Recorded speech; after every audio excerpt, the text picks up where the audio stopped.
Welcome to Season 2 of the Self-Employed Estate Agency playlist. This episode, I'm joined by Stephen, one half of Chris and Stephen, operating over in the kind of Camberley, Frimley. Your background is Farnborough. Yeah. Year 2 for you, going into Year 3 now. Yeah. Coming into, just completed year 2, 1st of Jan. Yeah, and we're kind of catching up off camera about some of the positives that have come from it, and obviously some of the challenges as well, which we're going to go through here. But if you can cast your mind back to, let's say, 3 years ago when we first probably spoke, me and you. Yeah. What was in the end, what was the big kind of reason you took that career risk to go self-employed, to join the brokerage, to partner up with Chris and leave that security of your career that you'd built? Because you'd spent double decades building that career.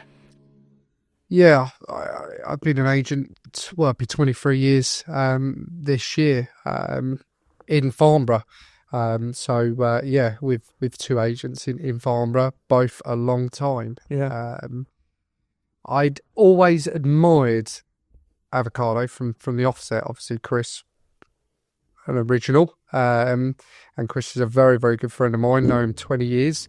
I always admired it and was excited about how you were changing estate agency, because I think anyone that doesn't believe estate agent is a bit archaic, a bit stuck in the past, is a bit blindsided.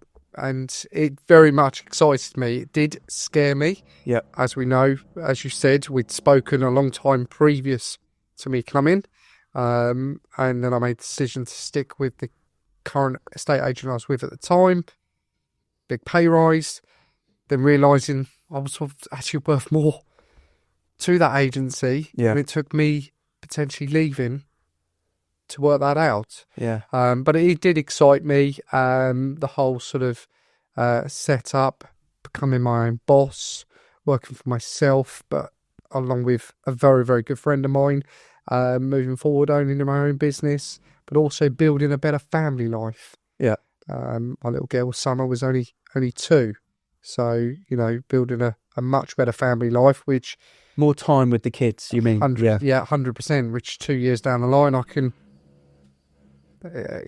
confirm that is very much the case. Yeah, it's a big part of the reason why we started it the way we started it. Was selfishly for me and Mike with young kids, we wanted to create a business where we can be around those kids. So we didn't want to do the traditional kind of high street office.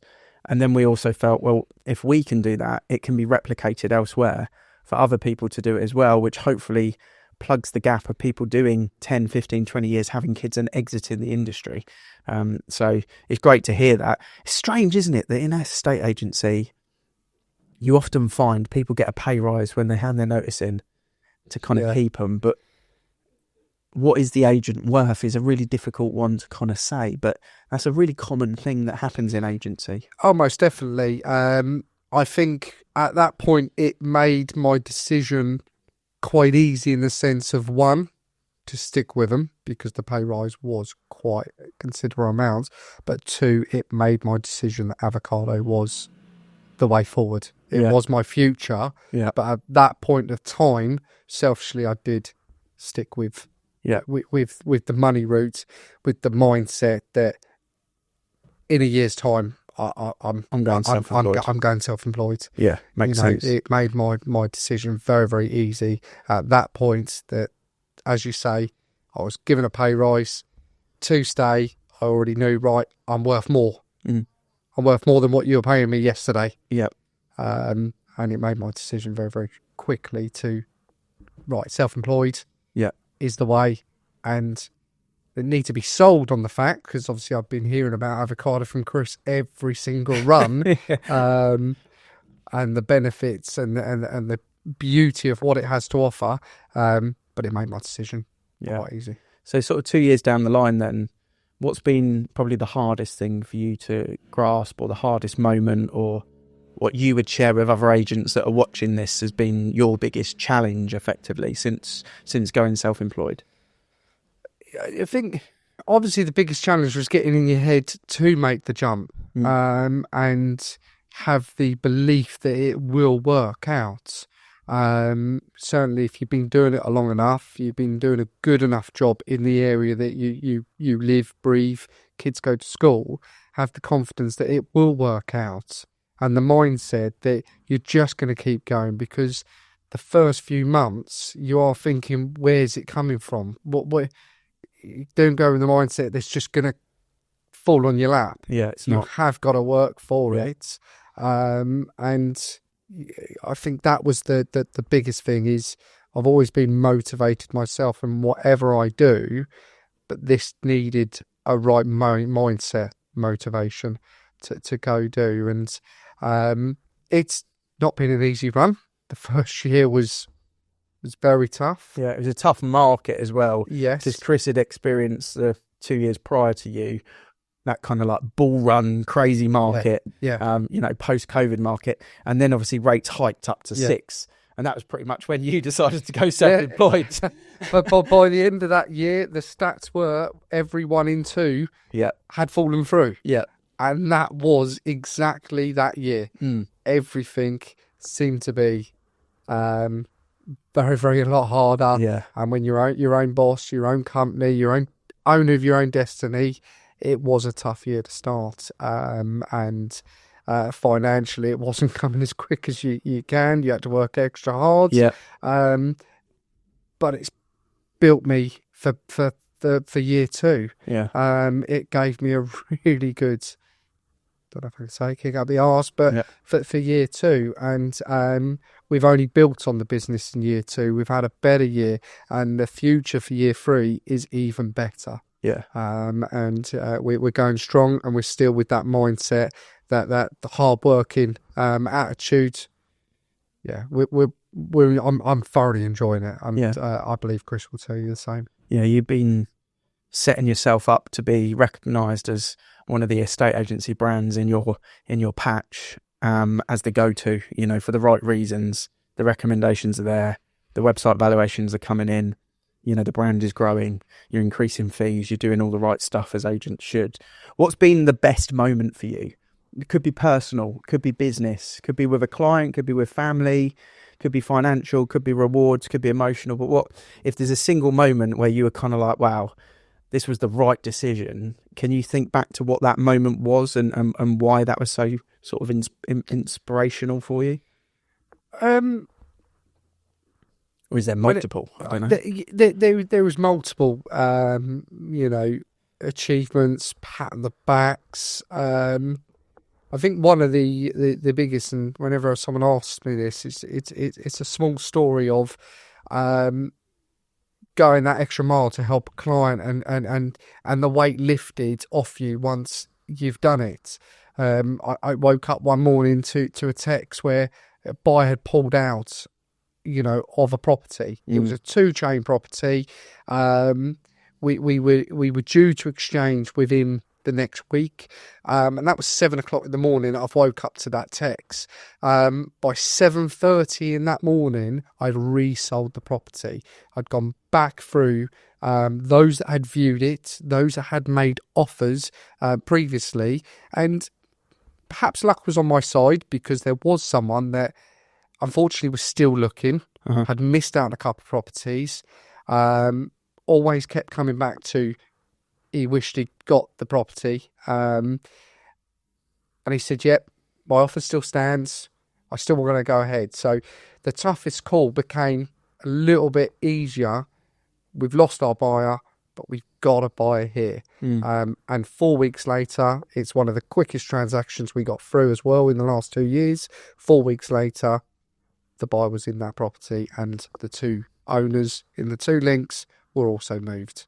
So before any estate agent had actually even opened their doors, even had their morning meeting, we'd had a fall through, which does happen. If the estate agent tells you, don't. Feels horrible when you're self-employed, though, doesn't it? It's disgustingly horrible. I felt sick, and the weight didn't lift that morning. The weight lifted 4 weeks later when it was transaction. Everyone moved, because you've done what you said you'd do for that client. You've got to move. You don't promise the world, but you did the job that you said you were going to do for them, and that is service and getting them moved. Yeah, And before any estate agent opened, it was done. I can just picture it in the Down household. Kids running around getting ready, breakfast table, they're having their toast.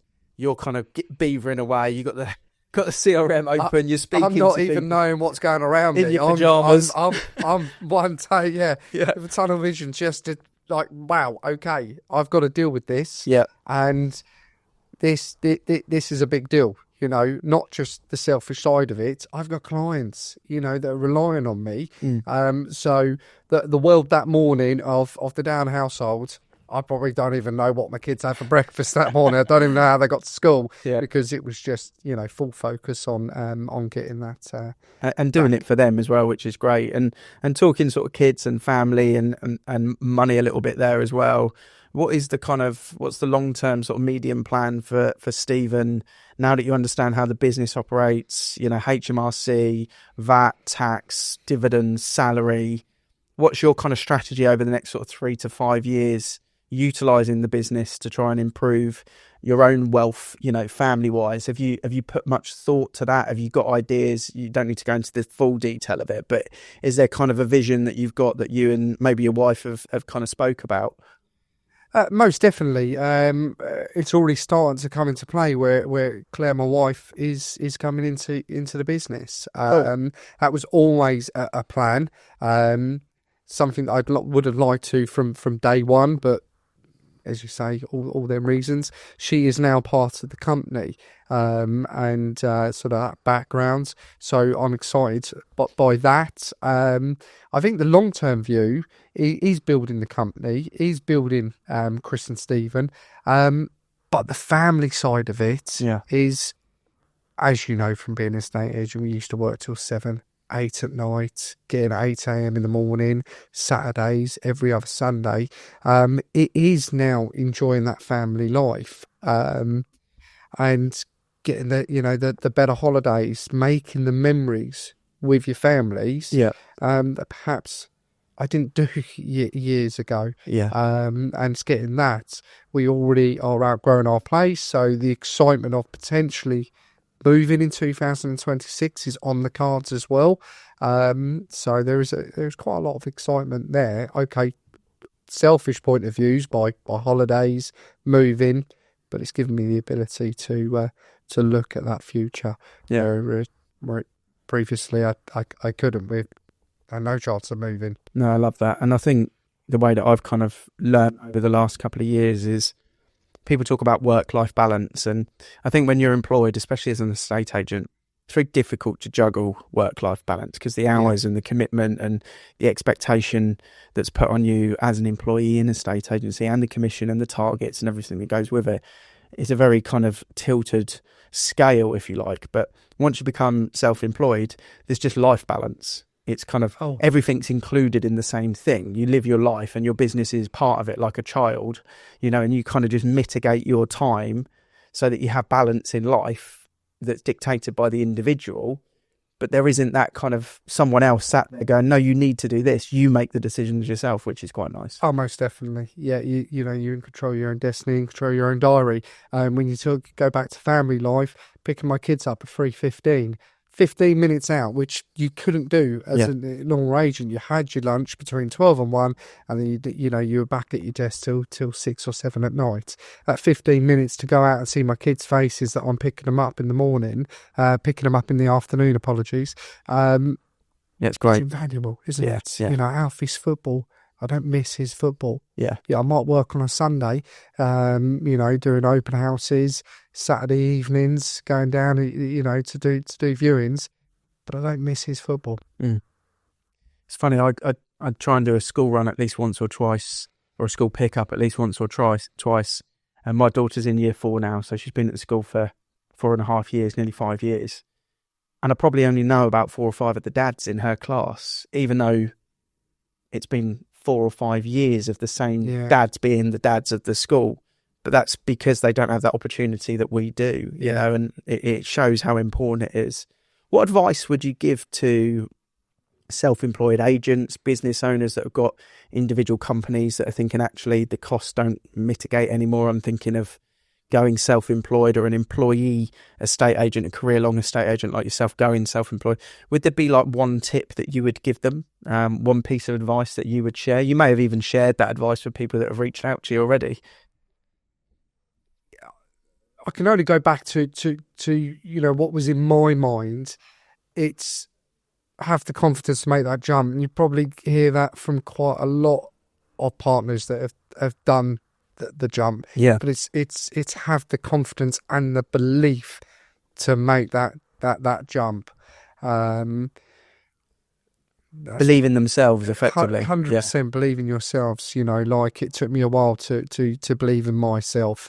That I wasn't just an 8 till 6 estate agent. I've always been service driven, and that can be told by the independent companies that I've worked for, never sort of corporates. You just believe that you're just an estate agent 8 till 6, where have the belief in yourself. Yeah. And clients want more, and here I can offer more.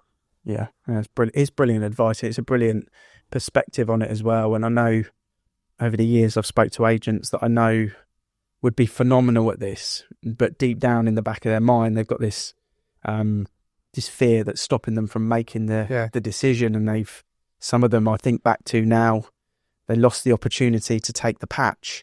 And I actually think back to Chris, when I originally spoke to Chris way before we'd met, and he kind of reached out to me and he said, look, I'm not ready, but I can't lose the Camberley patch. Yeah.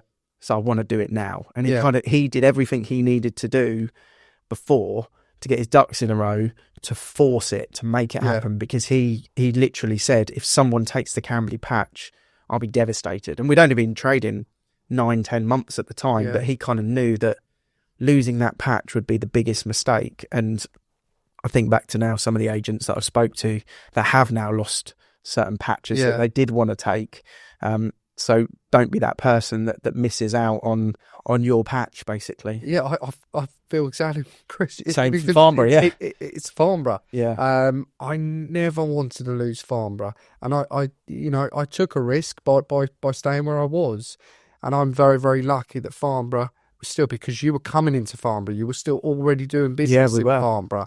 But there was no one had taken the patch by the time that I was there, and the ability of going duo with Chris was still there, and I couldn't say no the second time. There was no way. I'd made my decision on the first time, as I say, but I couldn't give up that opportunity. There was no way. Yeah. Thanks for sharing your advice and your story, and well done on getting through, the 2 years that you've done it. Yeah. Not just with Avocado, but with Chris.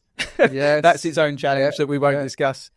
Great agent, great guy. It's a marriage between me and Chris. Yeah.